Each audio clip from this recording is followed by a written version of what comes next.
Bienvenue à toutes et tous. Merci d'être là aussi nombreux dans ce grand et bel amphithéâtre Pierre d'Or pour une journée importante, une journée que l'on va découper en 3 temps.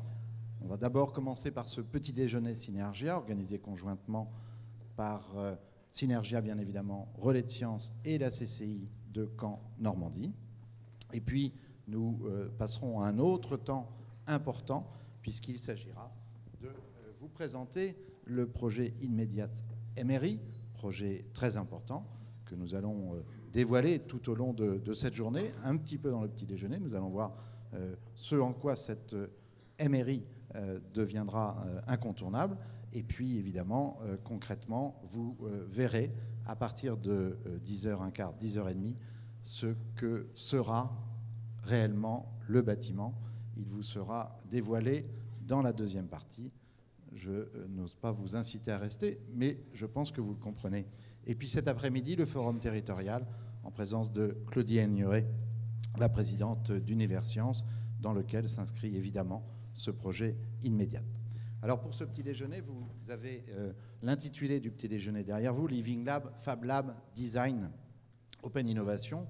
Ce sont des mots un peu nouveaux pour certains, que d'autres pratiquent depuis un certain temps, et justement que l'on va voir se décliner tout au long de ce petit déjeuner. Et pour ouvrir ce petit déjeuner, j'appelle le vice-président de l'université, M. Lamri Adoui.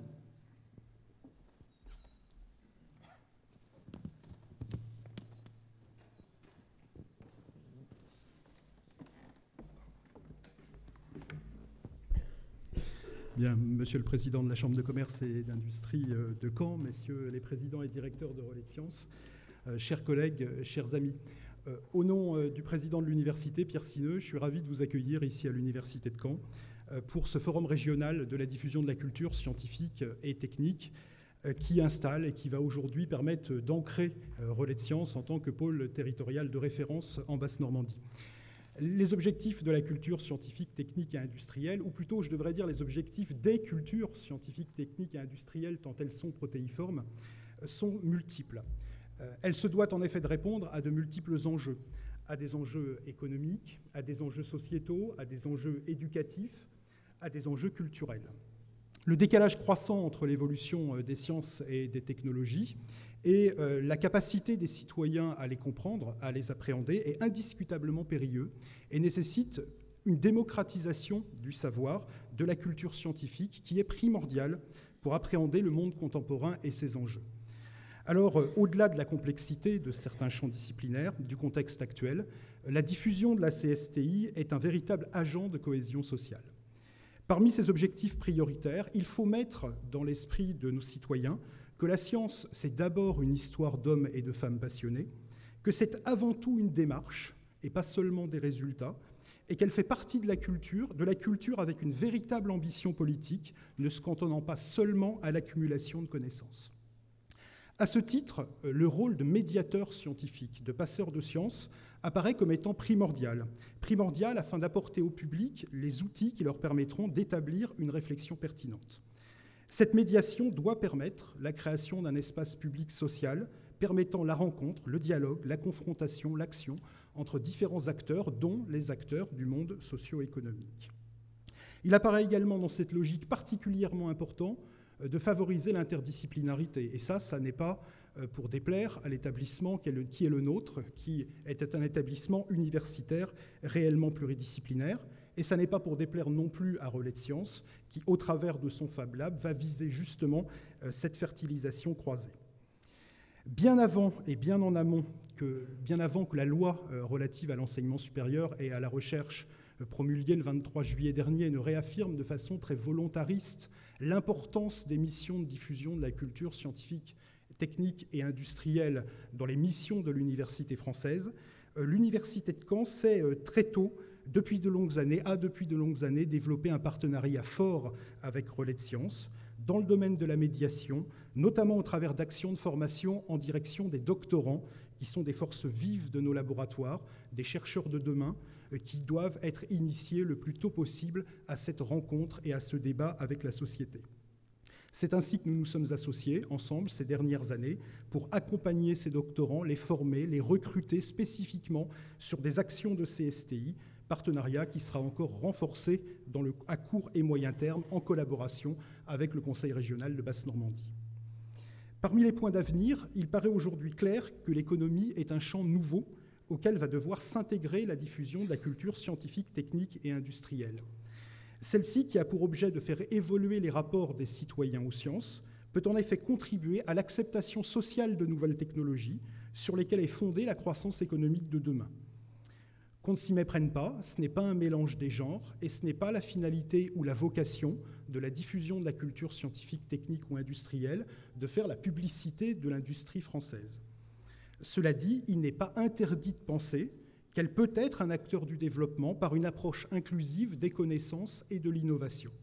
Les centres de CSTI peuvent ainsi se transformer en plateformes créatives, en incubateurs à projets sociétaux, à projets culturels, à projets éducatifs et pourquoi pas demain, en incubateurs à entreprises. Les CSTI peuvent ainsi offrir les opportunités aux uns comme aux autres, chercheurs, industriels, citoyens, de co-construire des projets. Alors j'ai envie de dire que, on avait le titre tout à l'heure, Fab Lab, une nouvelle ère pour la communication, pour l'innovation, un joli titre pour cette journée d'aujourd'hui. Le Fab Lab n'est pas à proprement parler une idée neuve, et moi j'aime raconter l'histoire d'un fils de forgeron écossais dans le nord de l'Angleterre au début du XIXe siècle, dont la famille était trop pauvre pour lui payer des études, et qui dès 14 ans a été envoyé dans une bibliothèque en tant qu'apprenti pour apprendre le métier de confection de reliures. Michael Faraday, puisque c'est de lui dont il s'agit, à 21 ans, a eu l'occasion pendant 7 ans de lire l'ensemble des livres qui lui est passé entre les mains. Il est doté d'un grand sens du travail manuel et aussi d'une grande curiosité, il en faut. À 21 ans, il rencontre dans sa bibliothèque quelqu'un qui lui donne des places pour assister à des conférences de physique, de chimie qui sont données par des chercheurs très connus de la Royal Society of Londres. Et dans ces conditions, il a l'occasion de s'initier à l'expérimentation, de ramener les technologies, il y a 200 ans, qui sont celles de pointe à l'époque, dans son propre garage, d'y construire finalement le Fab Lab des temps préhistoriques. Et 200 ans plus tard, ces expérimentations restent. Il a permis de vérifier un certain nombre de théories sur l'électromagnétisme. Il a permis aussi de fonder les bases actuelles et de construire un certain nombre de procédés qui sont encore aujourd'hui utilisés dans le secteur industriel. Alors, nul doute que le Fab Lab Canet, le Fab Lab initié par Relais de Sciences, celui du XXIe siècle, permettra de susciter, d'épancher une telle curiosité, de valoriser, de revaloriser le geste technique, d'inculquer une culture du faire, et qu'elle promouvra l'échange et un partage de la CSTI ne fonctionnant pas uniquement dans un sens. Alors à l'aube de cette journée, je voudrais évidemment simplement aussi remercier un certain nombre d'acteurs de la CSTI en région avec qui nous collaborons réellement au quotidien, qui ont participé à l'initiative, à l'organisation de cette journée, à l'initiative du Conseil régional de Basse-Normandie, Relais de Sciences bien sûr, mais aussi Universcience, l'Association des musées et centres pour le développement de la culture scientifique, technique et industrielle, les partenaires en région et bien sûr notamment Synergia, l'Agence de développement économique de Caen-la-Mer, le Conseil économique, social et environnemental régional de Basse-Normandie, la Chambre de commerce et d'industrie de Caen-Normandie et bien sûr l'ensemble des services de l'université. Je voudrais également profiter de l'occasion pour saluer le grand nombre de chercheurs, de doctorants, j'en vois quelques-uns dans la salle, qui le plus souvent, par des initiatives individuelles, mènent parfois depuis de longues années avec enthousiasme, un enthousiasme jamais démenti, des initiatives avec un grand savoir-faire et parfois même sans le faire savoir, sans demander quelque aide que ce soit, alors qu'ils sillonnent au prix d'un grand engagement l'ensemble des territoires de la Basse-Normandie. Parce qu'ils n'ont pas souvent l'occasion d'avoir le droit à la reconnaissance que leur engagement mérite pourtant, je voudrais profiter de l'occasion pour les remercier et leur dire combien l'université est reconnaissante de leur engagement. Enfin, je voudrais élargir ces remerciements au Conseil régional de Basse-Normandie et au service du rectorat, avec qui un grand nombre des actions auxquelles nous collaborons est mené. Alors on le voit, importance des enjeux, complexité des champs de la CSTI, multiplicité des acteurs, diversité des cibles à toucher, foisonnement des actions. C'est un grand chantier qui est ouvert devant nous et devant Relais de Sciences. Relais de Sciences et InMedia, opération novatrice, s'appuyant sur les acteurs de la CSTI et sur les territoires, permettent en tout cas d'envisager l'avenir avec optimisme et d'espérer que nous ferons ensemble de la Basse-Normandie un territoire avant-gardiste en termes de CSTI, porteur d'initiatives pilotes et d'expérimentation, facteur d'attractivité. Je vous souhaite à tous une excellente journée.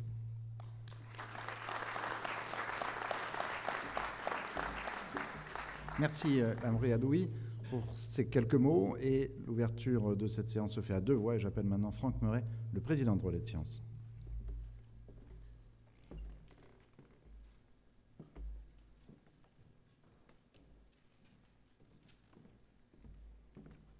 Merci et bonjour, bonjour à tous. Donc tout a été dit déjà dans l'introduction, je ne vais pas répéter cette entrée en matière. Simplement, donc, c'est une journée importante pour nous, c'est une journée importante pour la culture scientifique, technique, industrielle en région.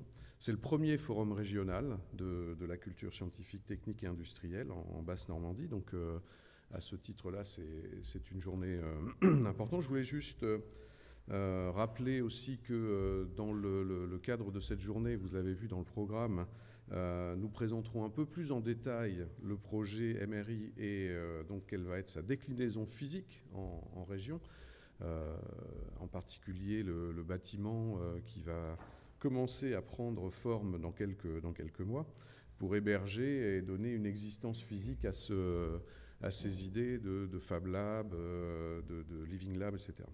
Alors, ce projet, il s'inscrit dans le cadre d'un projet national qui s'appelle InMedia.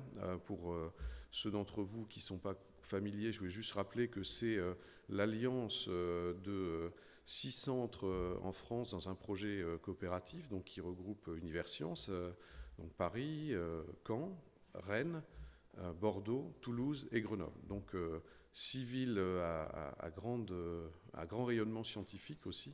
Donc on est assez fiers de faire partie de ce réseau. Ce qui permettra aussi à la Basse-Normandie et donc à Relais de Sciences de se doter d'un centre physique, donc d'un bâtiment pour héberger ces activités. Donc cette journée est importante aussi pour nous pour poursuivre la construction des réseaux de partenaires qu'on a commencé à construire. On travaille avec un certain nombre de partenaires en région et on veut élargir ça avec l'aide de ce projet. Donc, juste un mot de conclusion de cette introduction pour moi. Donc, je voulais remercier l'auditoire de cette journée. Donc, on a un peu plus de 300 personnes qui se sont inscrites sur l'ensemble de la journée. Donc, on est très satisfait de ça. Et encore plus satisfait du fait que nous avons aujourd'hui dans l'auditoire des personnes de tous les horizons.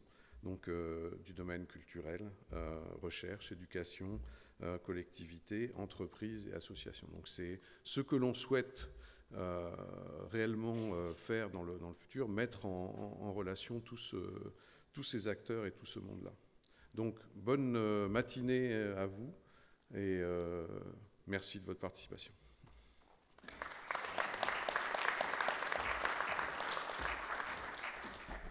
Merci Franck Meuret.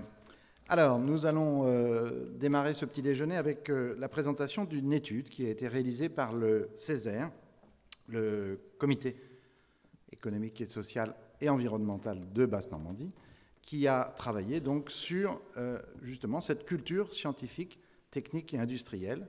Et pour nous en parler, vous avez peut-être le livre entre les mains, mais ne vous inquiétez pas, M. Savournin en fera une synthèse. J'appelle M. Savournin, donc membre du CESER et rapporteur de cette étude sur la culture technique et scientifique en Basse-Normandie.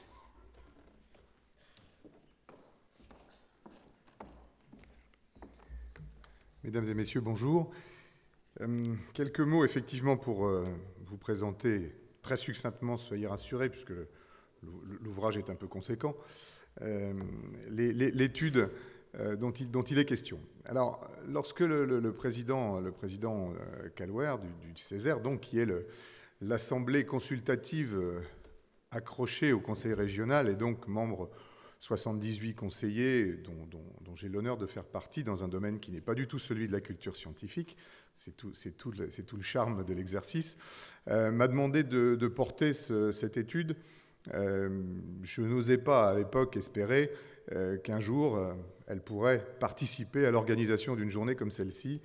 Et franchement, c'est quelque chose qui me touche beaucoup parce que ce n'est pas la seule raison qui est probablement à l'origine de votre présence ici, mais en tout cas, probablement qu'en tant que vœu, parmi les recommandations et les souhaits que nous avions formulés, où j'avais travaillé avec mon ami Philippe Hugo, qui m'a beaucoup apporté sur ce sujet, eh bien, il y avait effectivement la création d'un forum global, transversal, important. Et donc, c'est très agréable de voir que 9 mois de travail peuvent aboutir à un moment donné à une journée comme celle-ci. Donc déjà ça, c'est effectivement satisfaisant et je pense que ça ne sera pas que satisfaisant pour moi, je suis convaincu que ça sera satisfaisant pour vous. Alors,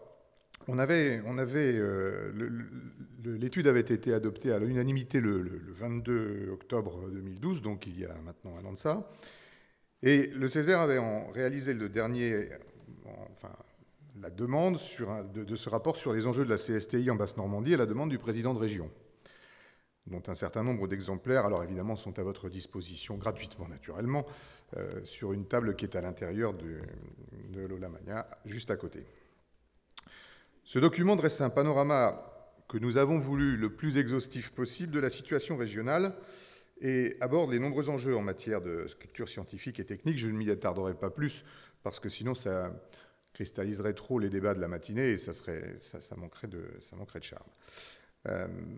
Ce que je voudrais souligner, c'est que le monde de la CSTI est extrêmement varié et l'étude nous a amené à découvrir des trésors, finalement, dans cette Normandie toujours discrète, toujours réservée, qui finalement recèle une multitude d'axes, d'endroits, d'initiatives, d'outils, de recherche, et qui fait que au bout de 9 mois, on a réussi avec Philippe à créer des liens entre tout ça, et c'est une richesse et une densité d'initiatives et de capacités qu'il est vraiment très intéressant de découvrir. Vous verrez, si vous parcourez ce document, qu'on découvre des trésors, effectivement, qui sont totalement méconnus du public, et même des gens qui sont probablement les plus initiés sur le sujet. L'étude du Césaire a insisté sur l'importance de créer des synergies et de fédérer les acteurs issus des différents horizons. Les sciences, l'art, la culture. Je rappelle que le ministère de la Culture est une des tutelles de la CSTI, c'est un signe assez fort. L'éducation populaire, bien sûr, et le monde de l'entreprise. En vue de favoriser le partage des expériences, car c'est bien du brassage et de la confrontation des idées et des regards croisés qui naissent des démarches créatives et innovantes. Alors, au final, favoriser les partages de savoir et, à terme, évidemment, la création de valeur. On verra sous quelle forme, sous toutes les formes possibles d'ailleurs, y compris les valeurs économiques, mais aussi spirituelles, culturelles, scientifiques et voire artistiques. L'avis du Césaire préconise une plus grande ouverture de la CSTI au monde socio-économique, au-delà du dialogue scientifique profane ou de la seule médiation. Dans une acception large, la CSTI regroupe l'ensemble des modes par lesquels un individu ou une société s'approprie la science et la technologie. On s'est très vite rendu compte que cette démarche doit contribuer à l'appropriation des savoirs et des savoir-faire au-delà du seul dialogue entre les scientifiques et les profanes.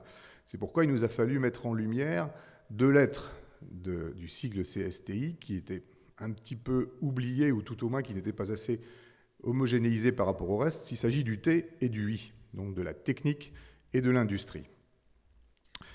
Nous avons insisté sur la nécessité de relier davantage la CSTI et culture professionnelle tout au long de la vie.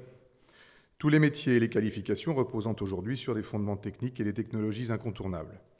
Cette approche novatrice se doit ainsi d'associer tout le continuum de la recherche fondamentale aux applications et du laboratoire à l'entreprise. C'est très important. Ça a été dit à l'introduction, j'ai beaucoup apprécié les propos du vice-président de l'université qui crée effectivement ce lien, ce pont, et pourquoi pas ce viaduc et ces autoroutes entre la recherche, la science, la technique, l'industrie, la création de valeur, tout ceci ayant un aboutissement et une logique assez intéressante quand on veut la pousser jusqu'au terme.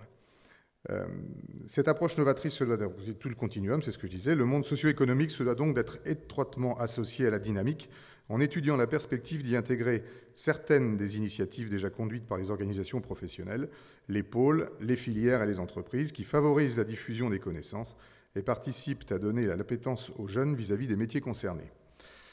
Bien que non directement identifiées comme des initiatives de culture scientifique, technique et industrielle, les actions de sensibilisation et d'information sur les savoir-faire et les métiers conduites par les organisations et secteurs professionnels et les entreprises dans un cadre national. Alors, semaine de l'industrie, semaine école-entreprise, dispositif mini-entreprise, découverte professionnelle, ou dans un cadre régional et local, place aux métiers, tous les forums possibles et imaginables qui existent, pourraient contribuer à des terrains de collaboration possibles avec la CSTI, notamment ce qui s'appelle le PDMF, donc le parcours de découverte des métiers et des formations, mis en place dans l'Académie de Caen pour les collèges et les lycées, ouvert depuis 2012 à l'université en lien avec les acteurs économiques, vise à donner le goût aux jeunes, et notamment aux filles, d'accéder aux formations scientifiques et techniques en région, sans oublier les voies professionnelles qui œuvrent également à atteindre ce but. De même, la Cité des métiers qui se met en place sur l'ensemble de la Basse-Normandie autour de l'appropriation des savoir-faire en lien avec les organisations professionnelles, les partenaires sociaux et les collectivités territoriales, a toute légitimité à s'intégrer dans cette ouverture de la culture scientifique et technique. Alors, lorsque nous avons travaillé sur cette étude, au fil de l'eau, il nous est apparu avec Philippe Hugo et le groupe de travail que je tiens à remercier ici, qui a travaillé avec nous, qu'on était plus que dans une nouvelle approche. On était plus que, il nous est assez rapidement venu un mot, alors qui est un petit peu plus employé maintenant qu'avant, mais qui nous semblait bien correspondre, qui était le paradigme. Et c'est vrai que au bout du bout, on finit par s'apercevoir qu'on est en train de changer la vision qu'on a des choses, qu'on est en train de changer l'idée qu'on se fait du monde dans lequel on évolue au travers d'une étude comme celle-ci. Le terme n'a pas été retenu en sous-titre de l'étude pour des raisons de sensibilité, de sémantique appréciée plus ou moins différemment. Pour autant, je le réaffirme, moi j'aurais bien aimé qu'on dise qu'il était bien question d'un changement de paradigme. En effet, le terme avait été jugé un petit peu trop fort. Pourtant, comme le montrent les témoignages d'entreprises qui vont suivre, c'est vraiment un changement de méthode et d'approche de la culture scientifique, technique et industrielle que nous sommes en train de vivre. Avec le futur centre de sciences de nouvelle génération qui va être construit à Caen et que le Césaire a dès l'origine fortement soutenu, devront s'exprimer au-delà des côtés d'activité les plus classiques de la CSTI, cette fertilisation croisée entre les différentes compétences mêlant art, culture, sciences et entreprise. Le regard croisé entre science, art et entreprise est incontestablement générateur de créativité, d'inventivité et d'innovation, et partant de création de valeur au sens le plus large du terme, dont évidemment, y compris économique. Le futur centre de sciences à Caen sera complètement au cœur de cette révolution. Je rappellerai qu'il s'inscrit dans le projet des investissements d'avenir dénommé INMEDIAT, il en a été question, acronyme signifiant Innovation, Médiation, Territoire, et qu'il est porté par les 6 centres de sciences en France, dont Relais de Sciences, que Franck Muret a rappelé tout à l'heure. Ce lieu interconnecté au territoire bas-normand sera au centre de la refondation des pratiques de la culture scientifique, technique et industrielle, avec la priorisation donnée aux outils numériques, à la culture de l'innovation ouverte, Open Innovation, mais aussi à la formation tout au long de la vie. Concernant les nouveaux outils et méthodes, le Living Lab permettra d'une part de tester grandeur nature des services, des outils ou des usages nouveaux sur des panels d'utilisateurs et donc de faire le lien entre le monde de la recherche et les usages du quotidien. D'autre part, le Fab Lab, laboratoire de fabrication, déjà actif, est un atelier composé de machines-outils à commande numérique pouvant fabriquer rapidement à la demande des biens de nature variée. Certaines PME sont au cœur de ce virage culturel grâce notamment à des technologies nouvelles comme l'impression 3D et les compétences. Il en sera question, vous verrez des exemples là-dessus. Ce lieu de convergence des compétences et de rencontres sera au cœur du changement de paradigme de la culture scientifique, technique et industrielle en Basse-Normandie. Si ça restait à démontrer, cette journée, à mon avis, participera grandement. Je vous souhaite une excellente journée autour de ce beau sujet. Je vous remercie de votre attention.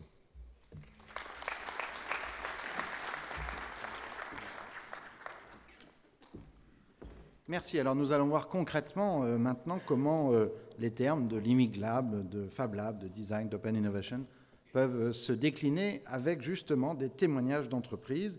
Et j'appelle pour cela M. Jean-Marc Minière, directeur de Virtuasens, Vincent Marguerite, directeur de développement à W2 Next, j'appelle également M. Christophe Siffré-Pernet, directeur de TCIN, et le président Michel Collin, président de la CCI de Caen-Normandie.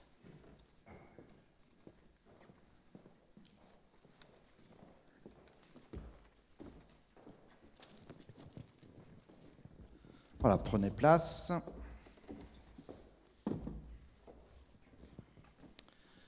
Alors, Jean-Marc Minière, je commence avec vous. Vous êtes directeur de Virtuasens. Peut-être nous dire ce qu'est VirtuaSense. Vous avez un micro sur la table, derrière les bouteilles d'eau.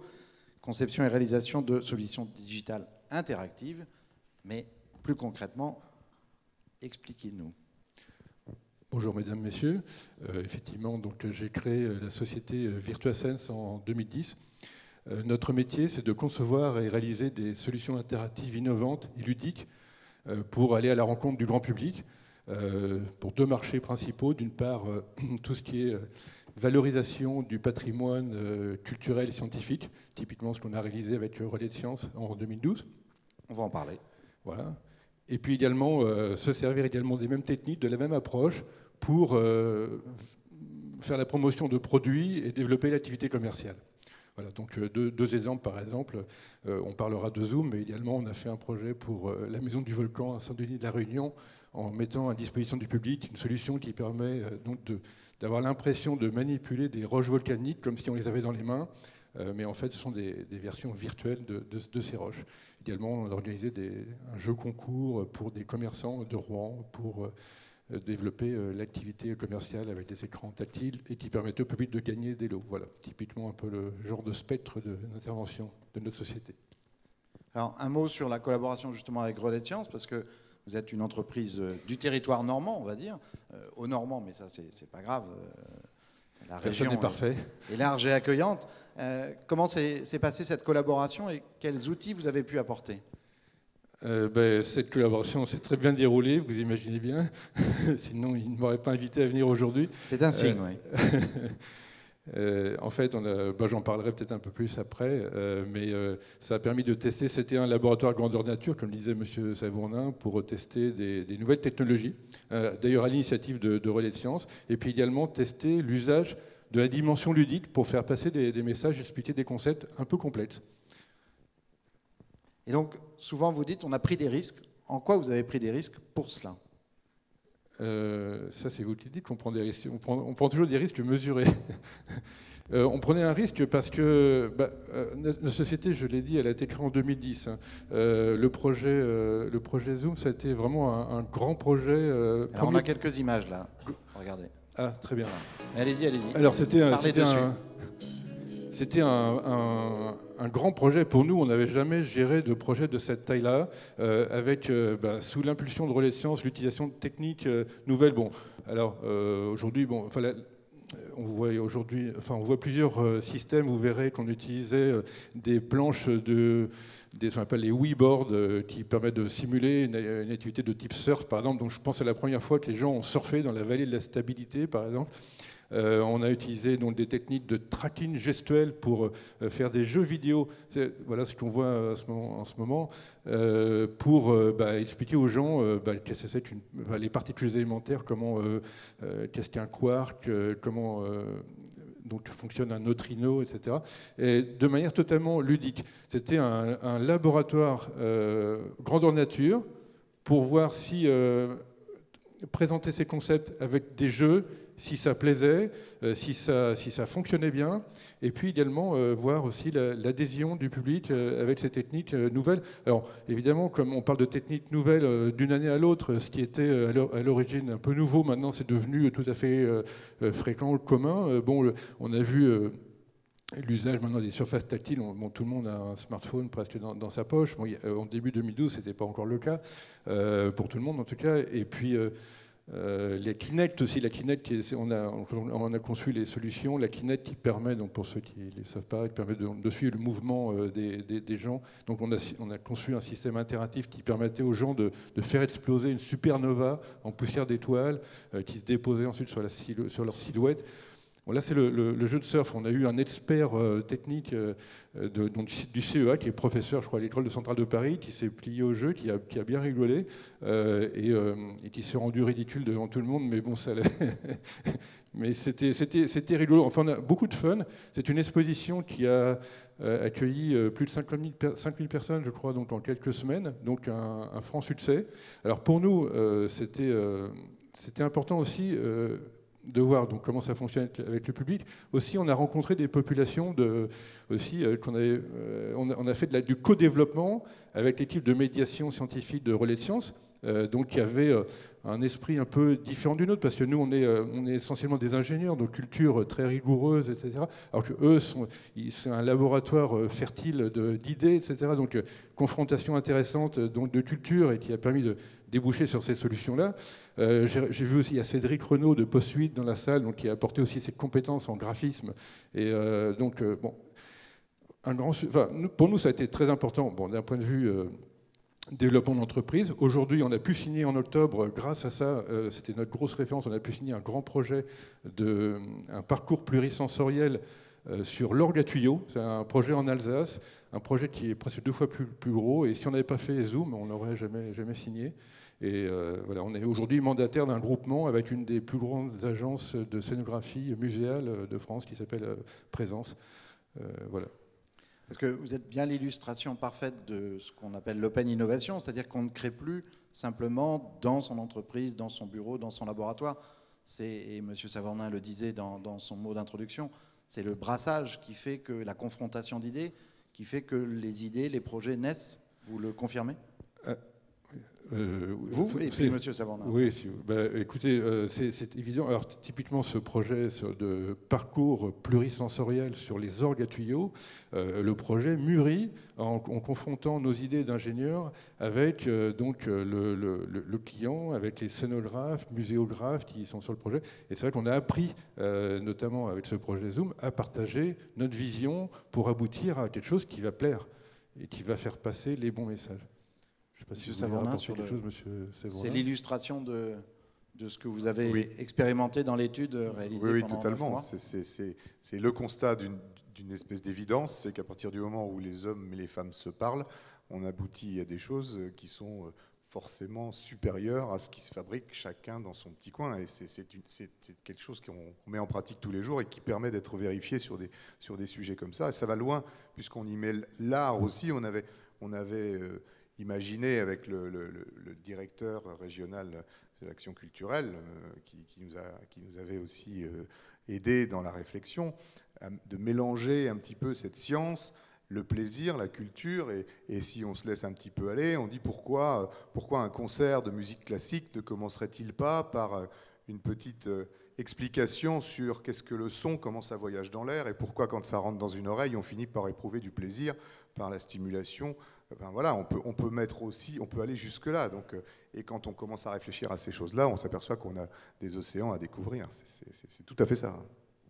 Jean-Marc Minière, ce projet de MRI qui sera donc dévoilé juste après ce petit déjeuner, où se confronteront les idées, les technologies, pourrait vous servir aussi directement ?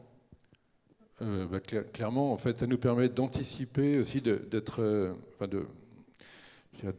brainstormer, de benchmarker des concepts avant d'aller prêcher. Nous, on est clairement dans l'utilisation de techniques nouvelles, donc il faut qu'on ait un discours un petit peu rodé quand même avant d'aller en parler aux futurs usagers. Donc clairement, ce laboratoire d'idées, ça nous servira.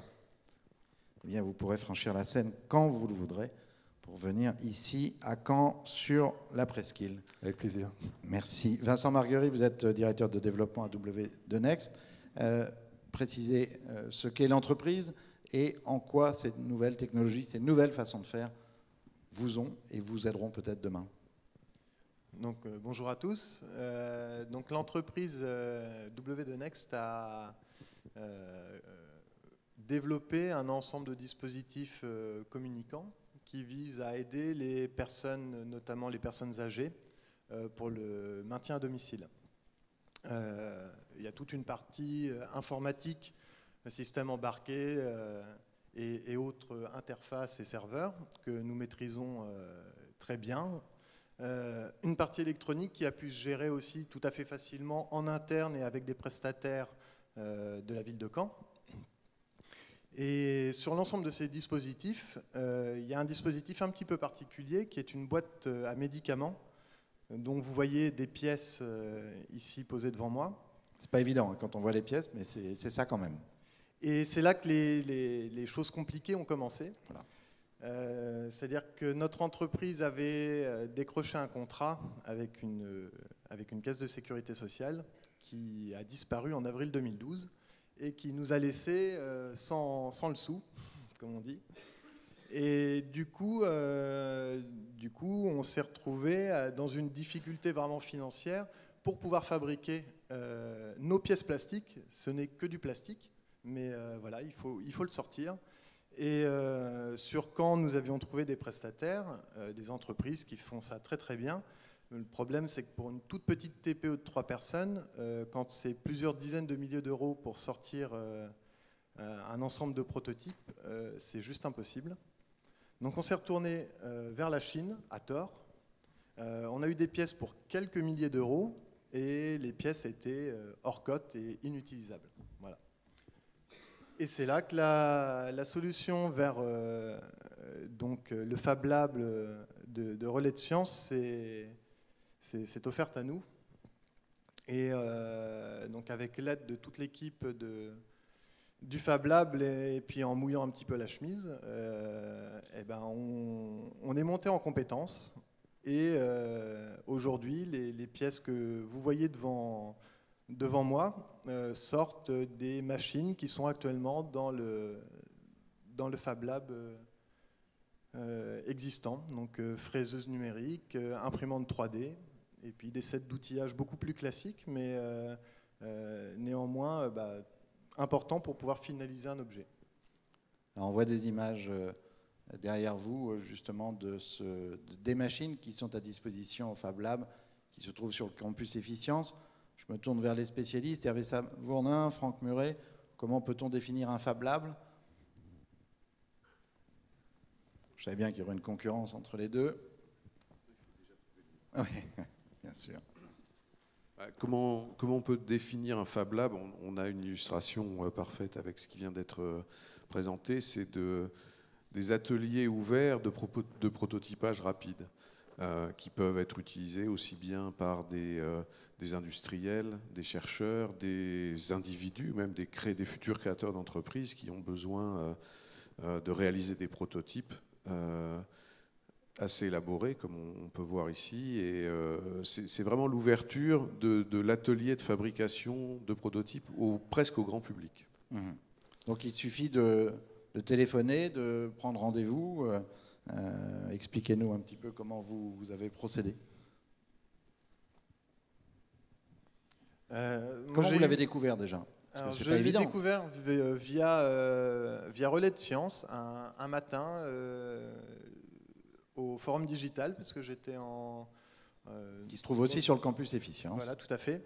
Je participais à une conférence le matin et Bruno Desseur m'a présenté le Fab Lab. Quand je lui ai expliqué mon projet et les difficultés qu'on avait à l'instant T, il m'a dit écoute, on va passer la porte en face et voilà. Je pense qu'ici tu trouveras une solution à tes problèmes.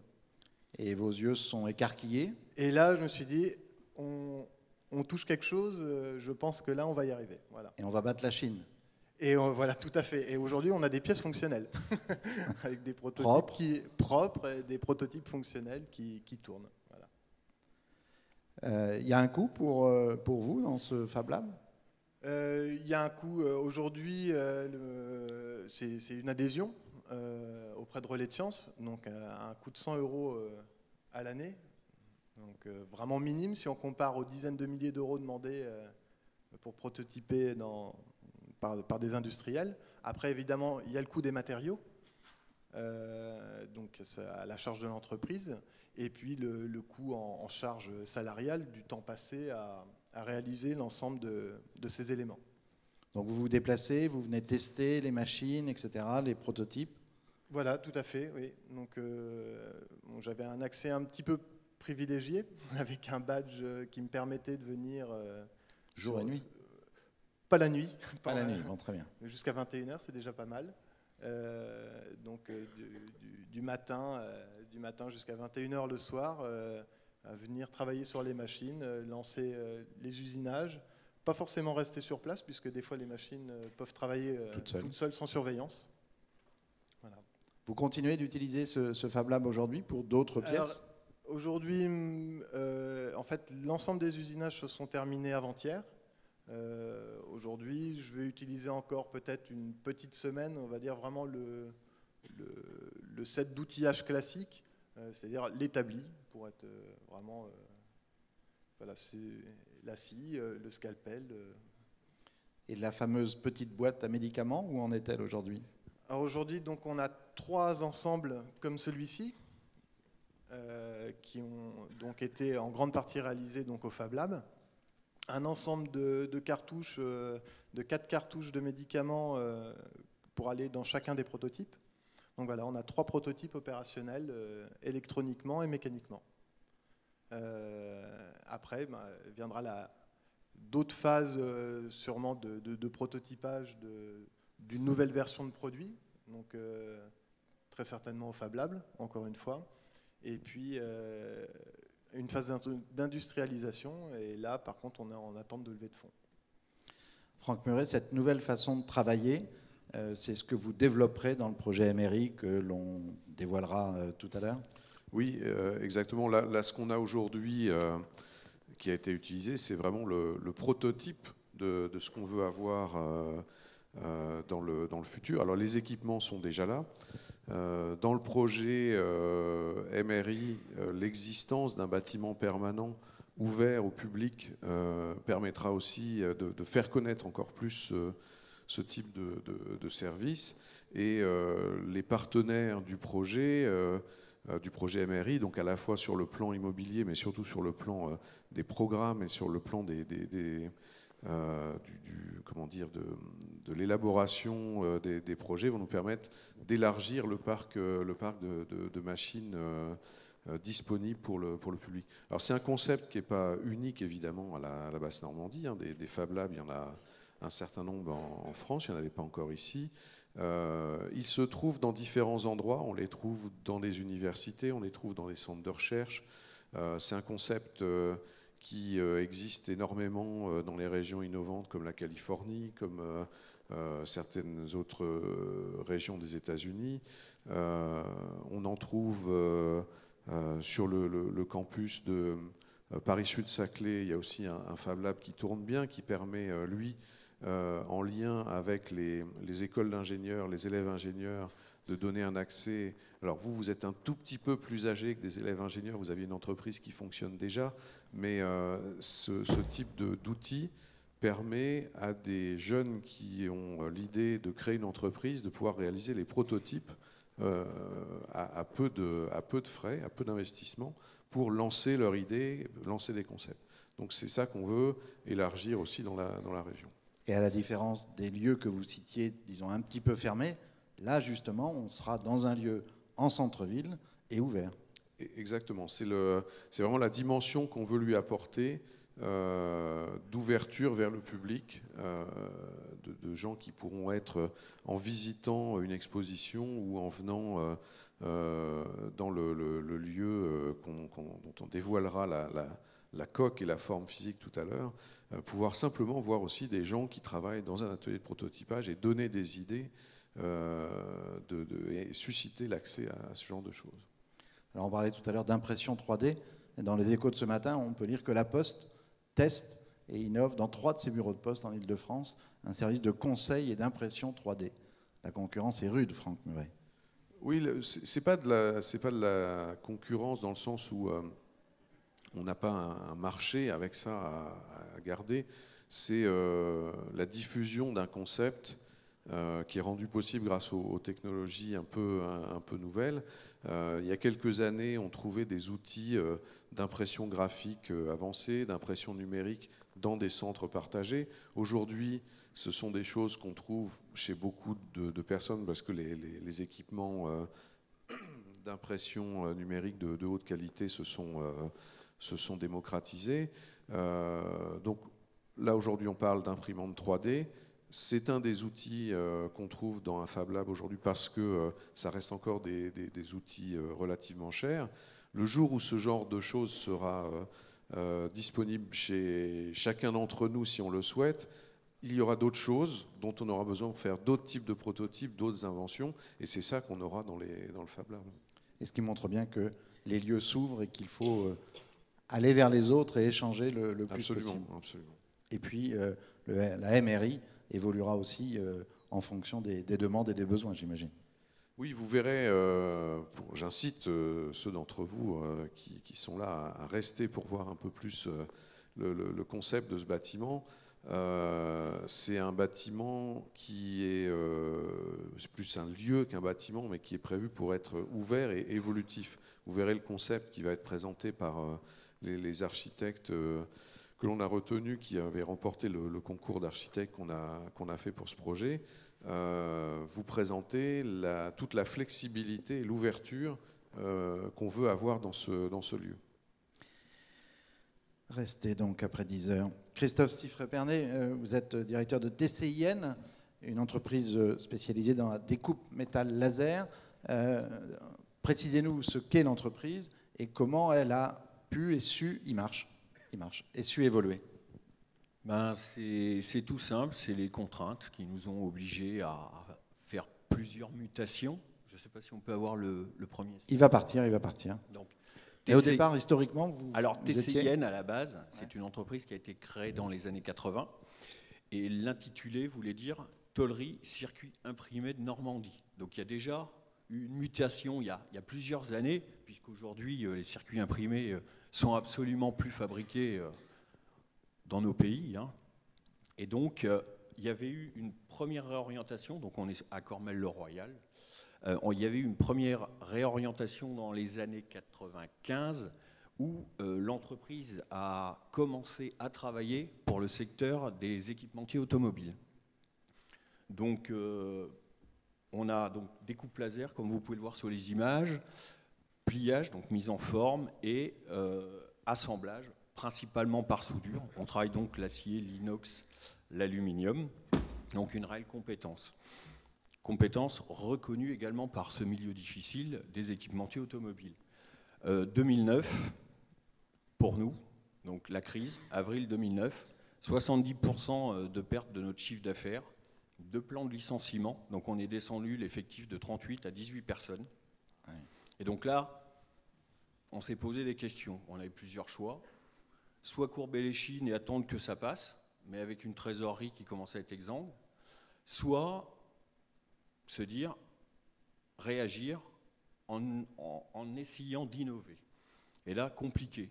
La seule possibilité qui nous est venue tout de suite à l'esprit, c'est de se dire, il faut qu'on puisse créer des produits propres pour ne plus être soumis à ce monde quand même contraignant.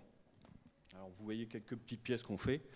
Alors, on a eu une chance quand même assez importante, c'est qu'un soir, on a un ébéniste menuisier que je citerai, donc c'est Rosello, qui travaille, qui équipe tous les grands palaces dans le monde, donc a une reconnaissance à l'international, et il avait un projet qui avait été dessiné par Philippe Stark, qui combinait un meuble en bois et métal. Rosello n'avait pas cette compétence, et en pianotant sur Internet, il est tombé sur TCIN. Donc on s'est dit, tiens, on a peut-être un début de piste. On a le hasard des rencontres. Le hasard des rencontres, simplement. Donc on a mené à bien ce projet. C'était des semainiers qui étaient destinés pour la rénovation de l'hôtel Royal Monceau à Paris. Donc à plus d'une centaine de meubles. Donc très très beau projet, très intéressant. Et là on s'est dit, tiens, des meubles, le monde du luxe, pas en crise. Pourquoi on n'essayerait pas de faire une gamme de meubles?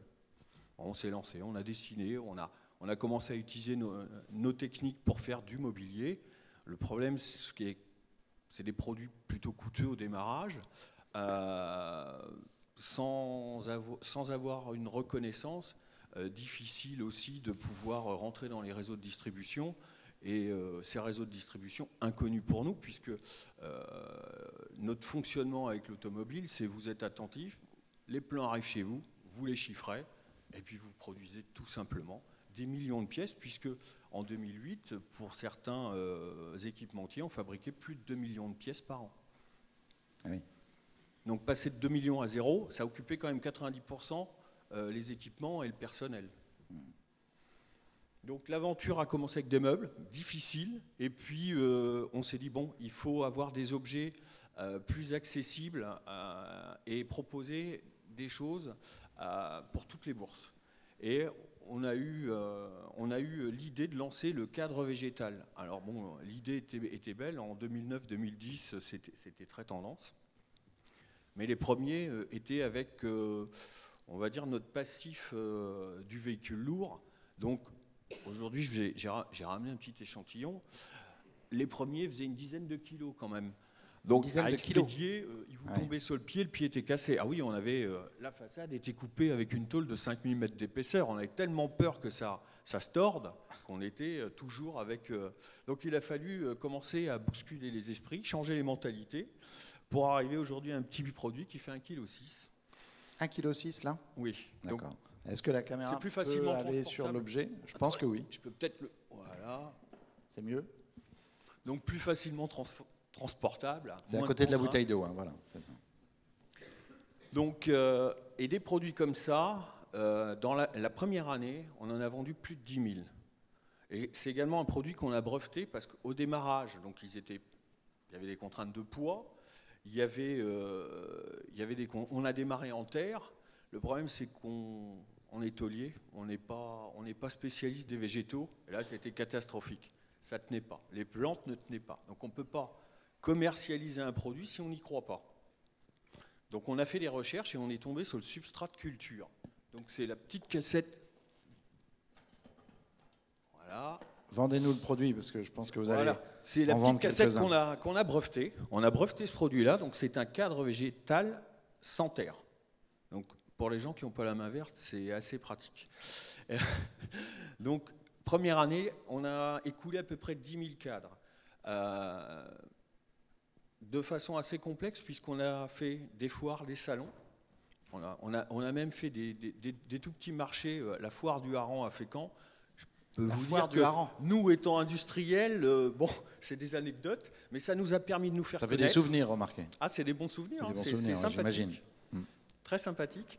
Donc non, il faut vraiment avoir une conviction, il faut avoir le feu de Dieu, parce qu'au démarrage, vous êtes quand même relativement seul. Vous passez pour un fou. Et c'est vrai que ce qui m'intéresse dans le projet qui sera présenté tout à l'heure, c'est que je me serais peut-être senti un petit peu moins seul et de passer un peu moins pour un fou. Parce que ce qui est important, c'est faut y croire, mais il faut aussi avoir des indicateurs qui vous disent vous allez dans le bon sens. Et quand vous êtes seul, ces indicateurs-là, c'est pas évident. Et la chance qu'on a pu avoir, c'est qu'au niveau des salons et des foires qu'on a démarré la première année, on a eu des trophées. Donc ça, c'était le signe qui nous disait il faut continuer, on est probablement dans la bonne voie. Parce que comment vous testiez ces produits qui sortaient de votre imaginaire ou de l'imaginaire des salariés de votre entreprise? Alors les salariés au début n'ont pas adhéré. Ils ont dit, oui. Plus près votre micro, qu'on vous entend bien. Votre micro plus près. Il licencie, on n'a plus de sous, qu'est-ce qu'il va faire de nous? Il est complètement fou, donc ça a été compliqué de les convaincre. Et à partir du moment où on a commencé à faire un effet volume, entre autres avec les cadres, là, il y a eu un déclic. Et puis on s'est aussi lancé dans l'événementiel, il doit y avoir une slide également, où aujourd'hui on est partenaire de certaines émissions, de certains festivals, et ça aussi c'est une reconnaissance. Et là vous prenez de la crédibilité. On est partenaire donc d'émissions comme M6, on est partenaire du SIDAction avec Chantal Thomas, on est partenaire du festival du film de comédie. Entre autres, on a également breveté une cuisine mobile pour le film de Jean Reno et Michael Youn. Donc voilà, tous ces indicateurs-là nous permettent aussi d'être crédibles dans le temps. À tel point qu'aujourd'hui, on a même été au Brésil, au travers de cette reconnaissance-là et au travers aussi d'une aide importante de la CCI. Et on a les premiers balbutiements, les premières retombées sur le Brésil. Et vous disiez tout à l'heure ne pas être seul, mais donc je reviens à ma question, comment vous avez testé ces différents produits? Simplement en faisant des prototypes, en les jaugeant auprès des proches, et puis au travers des salons, des sorties, des événements. Franck Meuret, c'est là où on retrouve l'autre facette du projet MRI, c'est le Living Lab. Vous allez nous dire ce que c'est et ce qui pourrait être possible demain pour justement peut-être tester ces produits, voir comment le public évolue avec et comment il les manipule.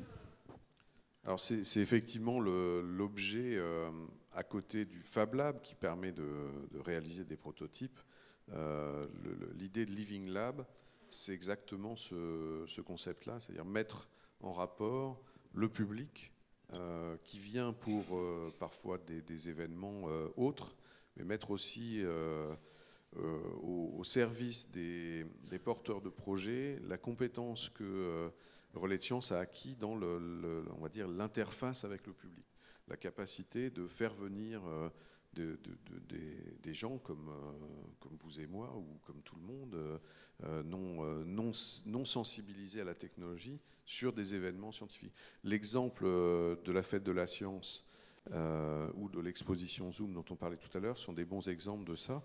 On arrive à faire venir un public très familial à la fête de la science, 10 000 personnes qui viennent dans une halle au bout de la presqu'île là, depuis 2 ans, voir des réalisations, parler à des chercheurs, parler à des industriels aussi qui font de l'innovation ou d'autres acteurs du domaine scientifique et technologique. C'est le savoir-faire que Relais de Sciences mettra à disposition des projets hébergés dans la MRI. Et donc Living Lab, c'est simplement un concept et un mot utilisé pour mettre en rapport des innovateurs, des industriels avec le public, mais le public étant le public en général.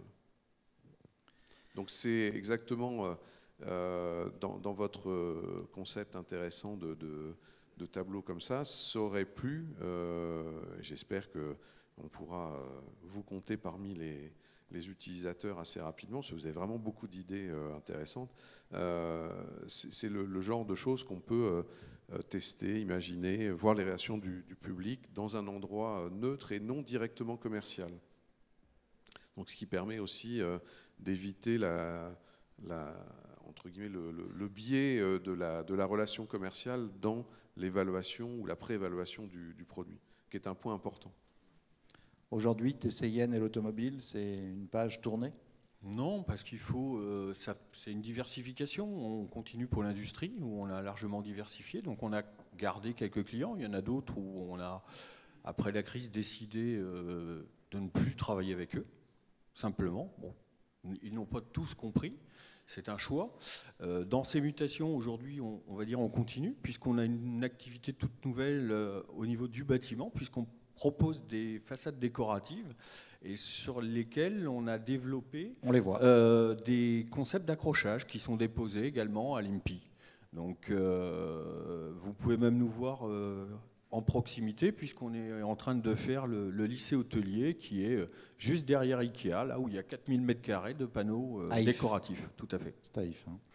On a intégré un bureau de design, puisqu'aujourd'hui il y a un designer qui fait partie des effectifs. Donc là aussi, ça nous permet d'être plus force de proposition. Le pôle technique aujourd'hui n'est plus un pôle soumis et attentif à la réception de plans. Ils sont créatifs et accompagnent des bureaux d'architectes dans différents projets. Donc voilà, bon, il faut y croire. Si vous mettez la dernière slide, c'est ce que je dis. On est passé par des moments, la toute dernière, c'est toute l'équipe là. Soudée. Pardon ? On voit l'équipe soudée. Oui, toute l'équipe, oui, c'est important. Quand je vous disais qu'on est passé par des moments très difficiles, c'est le chalet de Noël à Caen, sous la neige, sympathique. Mais, donc c'est la prochaine. C'est la prochaine. Et vous voyez également, on a déposé à l'INPI le Made in ici, parce qu'on y croit. Voilà. Le Made in ici. Le Made in ici. D'accord. Très beau dépôt à l'INPI. Surprenant, mais très beau dépôt. Merci beaucoup. Aujourd'hui, les salariés de TCIN... On est 27, puisqu'on a embauché cette semaine une interprète brésilienne pour nous aider dans le projet à l'export. Et oui, présent à l'export, déjà, une partie du chiffre d'affaires, ça commence ? Non, ça commence simplement. On est sur des projets, on a fait de la création. Maintenant, reste à concrétiser ça au travers de certains contrats. Donc, prochainement, un voyage au Brésil de nouveau. Voilà. Merci beaucoup. Si on peut vous accompagner au Brésil, c'est volontiers. Michel Collin, 3 exemples d'entreprises qui ont montré comment elles savaient utiliser les nouvelles technologies, utiliser aussi les façons de produire, de faire de la recherche et savoir aussi évoluer avec le dernier cas. La CCI, je le disais, est partenaire de ce petit déjeuner, mais elle est également partenaire de ce projet Emery. Dans quel contexte vous êtes intervenu dans ce projet? Là, nous avons eu des témoignages qui prouvent que les entreprises ont une nécessité d'évoluer en ce moment. Et la Chambre de commerce en a vraiment conscience et donc veut faciliter ce genre d'opération, veut accélérer le processus. On voit que finalement les démarrages sont quelquefois longs et donc nous, on veut être facilitateur dans le domaine. On est plus qu'en crise, on est dans une mutation économique et industrielle. On sait que les entreprises vont devoir s'adapter, elles ne peuvent pas continuer à être sous-traitants d'un donneur d'ordre ou de quelques donneurs d'ordre et finalement être à la merci d'un changement de décision ou d'un marché qui se contraint. On l'a bien vu, il faut être réactif.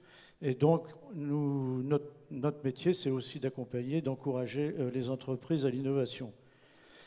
Donc ce projet nous a évidemment séduit et c'est pour ça que nous en sommes partenaires. Je pourrais ajouter, alors, il faut que les entreprises de plus en plus créent, innovent. Bon, l'innovation, on va beaucoup en parler. Il faut aussi expérimenter. On l'a vu déjà dans les projets présentés. Et donc nous, on souhaite effectivement participer à l'expérimentation. On le verra avec le projet IDEAM. Et par exemple, actuellement, vous avez un ancien confrère qui travaillait dans l'automobile, Jean-Jacques Benoît, Sominex, à Bayeux, qui lui-même est passé par... Donc c'est une entreprise extrêmement performante en mécanique, mais qui est passée par les fourches de la filière automobile et qui finalement avait des difficultés. Et à un moment, grâce à son bureau d'études, grâce à de la réflexion et de l'innovation, il s'est diversifié vers des produits de la santé. Et récemment, je vous invite à aller le voir, récemment vers la création d'un tunnel qui relie les avions aux aéroports. Et donc, ils ont imaginé un tunnel flexible, modulable, et donc qui est pourvu de technologies au niveau des motorisations, de la mécanique, mais également une grande recherche sur l'étoile. Il est testé tout de suite, donc expérimenté à l'aéroport de Caen-Carpiquet. Il a séduit Air France, il a séduit un certain nombre de compagnies du Moyen-Orient. Et donc voilà une entreprise qui, non seulement déjà depuis quelques années, s'est vraiment redressée, a beaucoup embauché, a acheté des nouveaux locaux. Et là, sur un nouveau produit, va conquérir de nouveaux marchés et se développer. Donc voilà ce qui nous satisfait, nous. Dans ce projet, quelle est l'ambition qu'a la CCI? Bien, nous, alors il y a eu une rencontre, d'hommes entre Franck Muret et moi-même, mais nos équipes, et puis une rencontre de 2 projets, une rencontre d'idées et une rencontre de métiers un peu différents, la science, l'entreprise. Et la Chambre de Caen-Normandie, on a une philosophie, c'est que on pense qu'on a beaucoup construit de murs et qu'il est temps de construire des ponts. Alors on l'a prouvé en créant une fondation culturelle, parce que tout à l'heure c'était revenu, je crois qu'il faut casser un petit peu les barrières, et donc la Chambre de Caen porte maintenant une fondation culturelle et scientifique. On l'a fait aussi en jetant des ponts entre l'entreprise et le monde de l'enseignement. Avec un partenariat avec le rectorat, nous avons des projets, des programmes qui s'appellent Prodige par exemple, pour développer l'idée de l'entrepreneuriat auprès des jeunes, parce que si on ne développe pas ça, on n'aura pas d'entrepreneurs dans le futur et donc pas d'économie. Et troisième volet, c'est également créer un pont entre le monde de la science et le monde de l'entreprise. Et là, on voit évidemment la relation qui est évidente. Et donc nous, en s'associant à ce projet, on va permettre de mettre peut-être l'entreprise en face de la science et de la recherche, et participer à l'expérimentation. Puisque dans notre intention, nous investissons, nous co-investissons avec les collectivités territoriales sur la MRI donc à hauteur d'1 million d'euros, donc ce qui n'est pas neutre, ça doit représenter quelque chose comme 17% de l'investissement total. Mais plus qu'il y a l'investissement financier, mais nous souhaitons avoir un investissement également dans l'accompagnement de l'animation du projet, du lieu, et installer des entreprises, par exemple sur le design, sur le 3D, etc., donc de façon ponctuelle, et installer un projet IDEAM qui sera en quelque sorte une boutique, entre guillemets, une boutique qui permettrait de présenter les prototypes, de les livrer au public pour avoir les retours d'informations, puisque forcément la manipulation du public par rapport aux objets est complètement indispensable aux chefs d'entreprise pour le faire progresser. Alors l'idée de l'objet qui vient d'être présenté est typique de ça, c'est-à-dire que si on avait pu le mettre dans notre espace IDEAM, il aurait été manipulé toutes les semaines, le week-end, puisque ça sera ouvert le dimanche, par les familles, par les utilisateurs, et donc il vous aurait très vite dit c'est trop lourd, je me le mets sur le pied, ou je peux pas, etc., etc. Et vous auriez gagné du temps en ayant le retour d'informations du public. Donc voilà ce qu'on souhaite développer. Et c'est donc la façon que vous allez avoir de développer cette relation avec l'AMRI et la CCI, puisque vous investissez aussi un lieu différent. Vous avez votre chambre de commerce, des salles de réunion, etc. Mais il est important pour vous d'aller aussi sur un autre territoire pour aller encore plus vers les entreprises. Oui, bien sûr, à la Chambre de commerce, il y a beaucoup de manifestations, on y accueille beaucoup de monde, mais on s'exporte, on s'ouvre aussi à l'extérieur. Et là, c'est l'opportunité de rencontrer le monde de la science. C'est un lieu qui va être ouvert au public en permanence. C'est ça qui est intéressant, c'est que moi, ce que je souhaite, c'est que les jeunes rencontrent des projets, de l'innovation, de l'entreprise, voient comment se créent des projets et évidemment accueillir des entreprises un peu en pépinière temporaire qui pourraient servir des outils évidemment proposés et donc travailler un certain temps à développer leur propre projet, le temps nécessaire à le mettre au point et évidemment à le tester par exemple et ensuite à laisser la place à d'autres. C'est une première en France, je crois, qu'une CCI intervienne dans un tel projet. Alors c'est une première en France et je pense que le projet va tellement susciter d'intérêt qu'on pourra le laisser aimer. Très bien. Franck Muret, un mot sur cette collaboration nouvelle et forte avec une chambre de commerce et donc des centaines et des centaines d'entreprises. Oui, bah comme ça a été mentionné, c'est une première.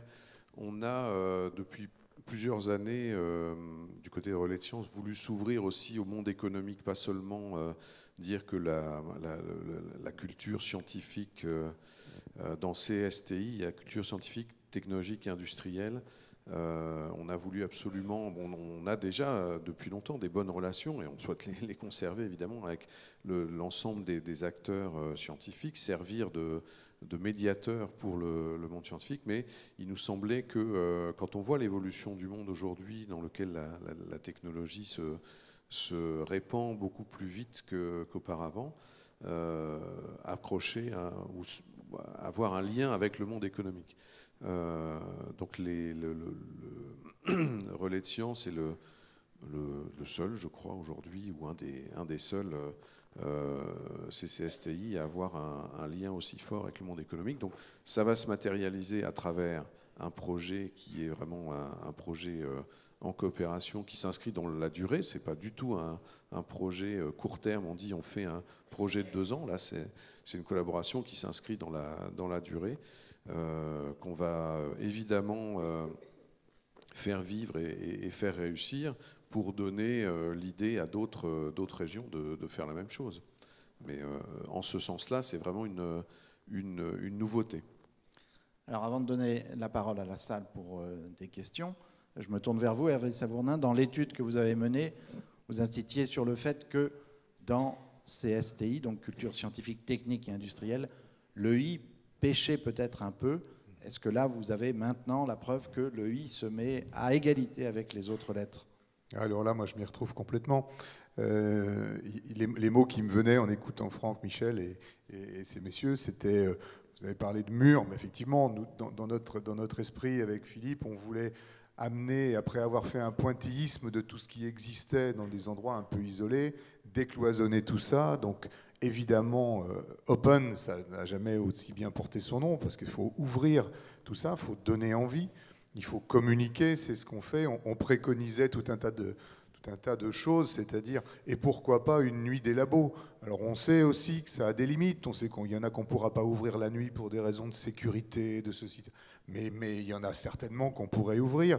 Il faut donner envie aux jeunes de venir voir ce qui se passe. Moi je suis sous le charme, j'avais déjà entendu un peu l'histoire en préparant l'émission, mais je suis sous le charme des exemples qui ont été cités. J'ai vu travailler les imprimantes 3D, et notre ami m'avait dit à cette époque-là, mais on trouve ça chez Boulanger, il y en a déjà, quoi.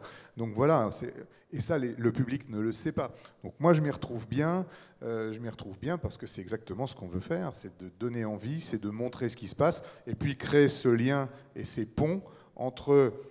L'économie ne dénature pas la recherche fondamentale. Enfin, je veux dire, faut pas mettre ça en opposition, ça n'a pas de sens.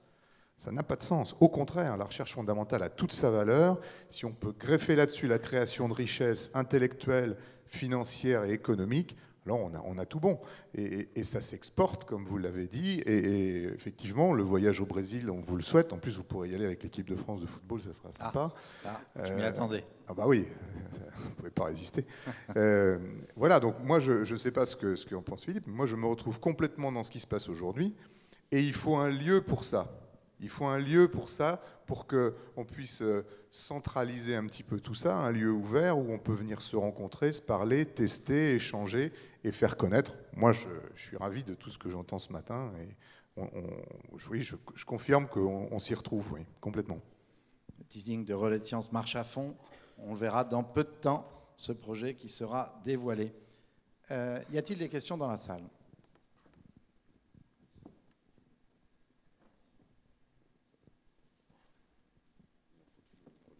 Le projet vous laisse sans voix. Attendez,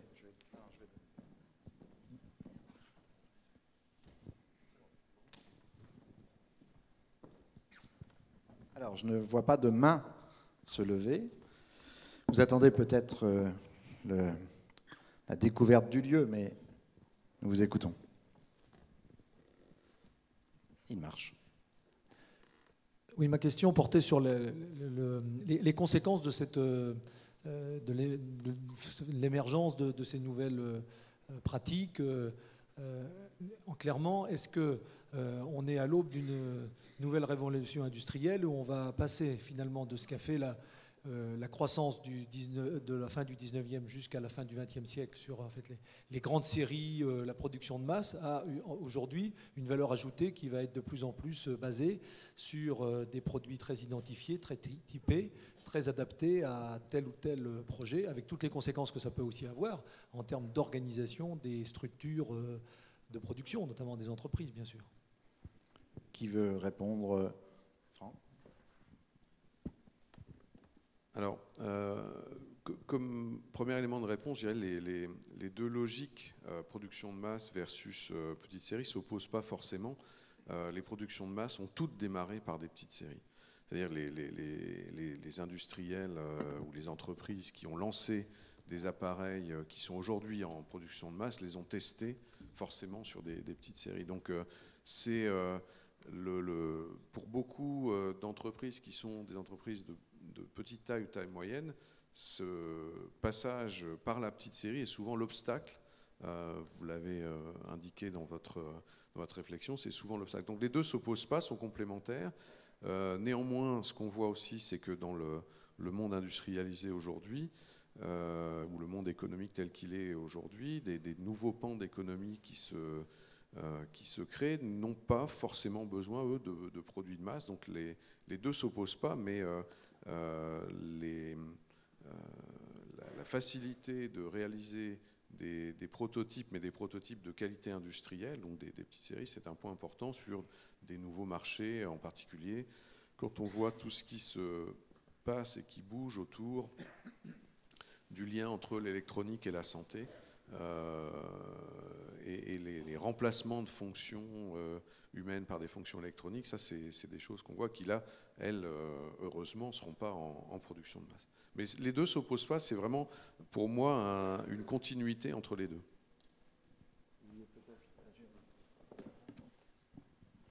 Oui, la force, effectivement, c'est ça, c'est de pouvoir faire marche arrière. Dans notre cas, c'est ça, on est passé à du proto, à de la pré-série.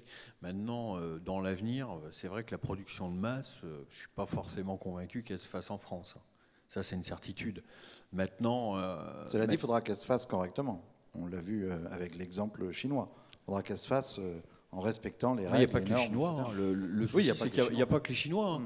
Après, bon, il y a d'autres contraintes aujourd'hui qui font que, oui, on cherche des prix. Tout le monde cherche des prix.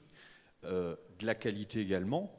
Et les entreprises françaises, aujourd'hui, il y a des difficultés pour être compétitifs. Ça, c'est une certitude. Alors que sur proto petite série, on a encore de beaux jours devant nous.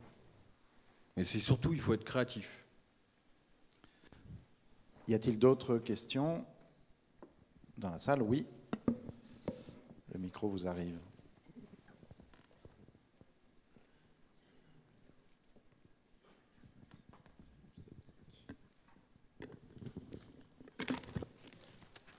Je fais tout tomber. Bonjour, je suis Evelyne Klinger. Je suis ici en qualité de présidente du conseil scientifique du CCSTI de Laval. Et j'ai donc été très intéressée par toutes ces présentations et tous ces nouveaux outils Living Lab, Fab Lab, puisque nous aussi sur Laval, nous sommes intéressés par ces démarches. Moi, ma question, et vous parlez de mutation, j'entends bien tout cela, je vois aussi le parterre d'invités. Quelle place allez-vous accorder aux femmes dans toute cette dynamique que vous allez mettre en place? Franck Muret. Merci. Non, oui, entre CSTI, on peut se répondre. Je sais. Alors, sur la question est valide. Ça, on voit bien ici.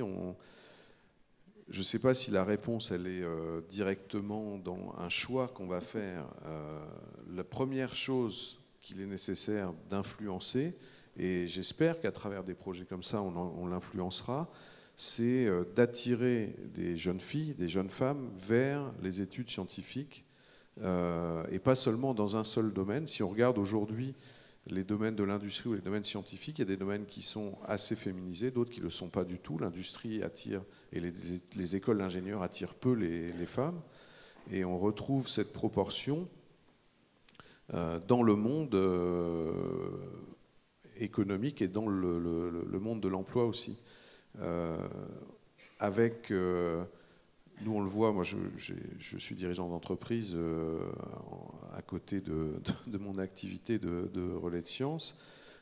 Quand on cherche à recruter, c'est une entreprise de haute technologie, quand on cherche à recruter des jeunes ingénieurs, des techniciens, la proportion de candidates que l'on reçoit est très faible. Donc forcément, derrière, la proportion de personnes en activité reste aussi faible.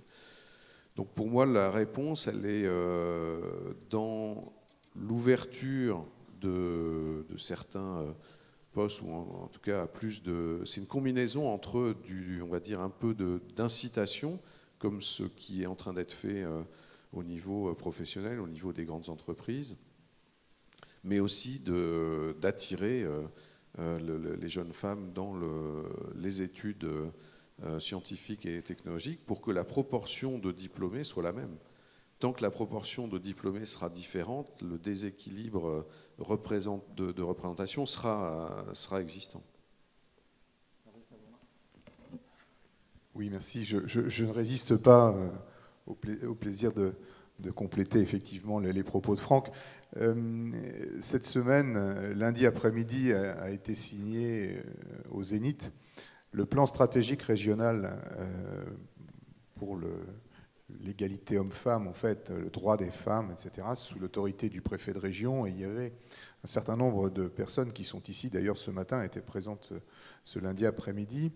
Je pense que la région est en avance sur ce sujet de l'égalité homme-femme. De plus en plus d'entreprises sont labellisées sur ces sujets. Vous allez voir, je pars de loin, mais c'est pour arriver exactement à l'endroit, je pense, qui nous intéresse. Sur cette estrade, le 12 décembre 2012, ont été célébrés les 5 ans d'une structure qui s'appelle Normandie Pionnière.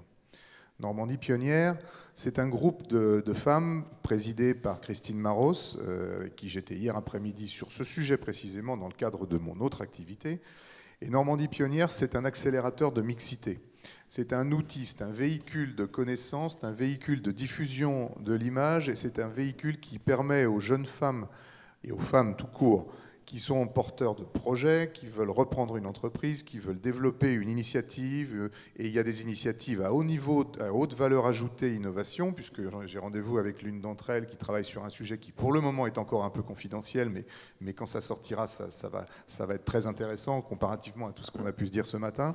Je pense que cette région est en pointe sur ce sujet, animée par une DRDFE, qui est Véronique Thomas, qui est très active. Déléguée aux droits des femmes. Hein, déléguée régionale aux droits des femmes, donc en lien direct avec Najat Vallaud-Belkacem sur ces sujets.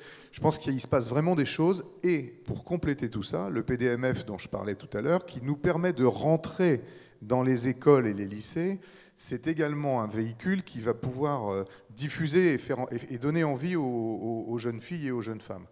Je pense, il y a un vrai sujet, de toute façon, c'est clair. Mais il y a aussi des vraies initiatives qui sont portées par l'intégralité du monde économique. Aujourd'hui, il y a des sujets qui sont plus marquants, comme celui de lundi sur les violences, etc. Mais il y a aussi des sujets extrêmement porteurs de valeur qui doivent nous permettre d'aller chercher effectivement les créatrices, les innovatrices, les porteuses de projets, les artistes qui vont travailler en lien avec tout ce qui se passe sur ce sujet. Moi, je pense que c'est important. Un mot, Michel Collin ? Non, juste un petit mot d'humour. Je dirais que pour la MRI, c'est plutôt bien parti dans ce domaine-là, puisque vous allez le voir, les architectes, c'est un homme, une femme. Vous commencez à dévoiler des choses, Michel Collin, c'est bien. Y a-t-il encore une dernière question ? Oui, madame. Le micro vous arrive sur votre gauche.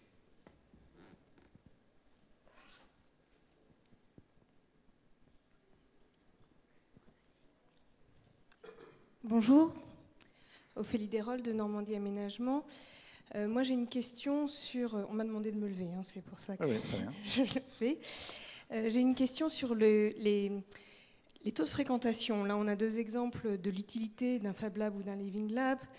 Il y en a qui existent ailleurs, il y en a déjà un qui existe au Forum Digital. Est-ce qu'on sait ici en Basse-Normandie quel est le futur et les taux de fréquentation de ce qui va se développer au travers du Fab Lab et du Living Lab de la MRI? Et par ailleurs, est-ce que... j'oublie la fin de ma question, excusez-moi. Je reprends mes notes. D'accord. Ou alors on essaye de vous répondre déjà sur un taux de fréquentation. Oui, non, voilà, c'est ça. Est-ce que l'état d'esprit est plutôt de se dire que l'offre va créer la demande, le besoin, ou que justement ça va permettre d'imaginer des solutions qu'on n'envisageait pas jusqu'à maintenant?